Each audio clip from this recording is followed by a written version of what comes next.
Hi மக்களே, இந்த வீடியோவில் ப்ரீவியஸ் இயர் கொஷின் ஒன்று சால்வ் பண்ணலாம். தமிழில் ஒரு மாதிரி கேட்டிருக்காங்க, இங்கிலீஷில் ஒரு மாதிரி கேட்டிருக்காங்க. டிரான்ஸ்லேஷன் எப்படி இருக்குன்னு பாருங்கள். குடியரசுத் தலைவர் பதவி காலியாக உள்ள போது அந்த பதவியை யார் வகிக்க இயலாதுன்னு தமிழில் கேட்டிருக்காங்க. when the office of the president of India falls vacant, who could act as the presidentன்னு இங்கிலீஷில் கேட்டிருக்காங்க. அப்படியே ஆப்போசிட்டாக இங்கிலீஷில் கேட்டிருக்காங்க. ஆன்சருக்கு இங்கிலீஷ் படி தான் கொடுத்துருக்காங்க. தமிழில் யார் வகிக்க இயலாதுன்னு கேட்டுட்டு இங்கிலீஷில் யார் வகிக்க முடியும்னு கேட்டிருக்காங்க. குடியரசுத் தலைவர் பதவி காலியாக இருக்கும்போது வைஸ் பிரசிடெண்ட்டாக ஆக்ட் பண்ணுவாங்க. நமக்கு ஆர்டிகல் 65 கொடுத்துருப்பாங்க. வைஸ் பிரசிடெண்ட்டும் இல்லாத ஒரு சூழ்நிலை இருந்துச்சுன்னா உச்சநீதிமன்ற தலைமை நீதிபதி இருப்பாங்க.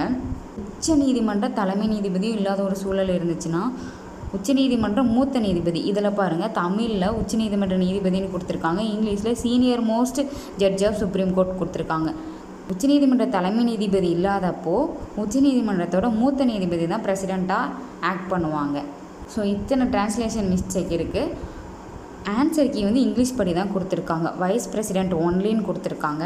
தமிழ் கொஷின் படித்து நம்ம ஆன்சர் பண்ணோன்னா நம்ம ஆப்ஷன் பி தான் போடுவோம். ஸோ இதனால தான் தமிழ் கொஷினை மட்டுமே நம்பக்கூடாது, இங்கிலீஷ் கொஷினும் பார்க்கணும் அப்படின்றது. தேங்க்யூ மக்களே.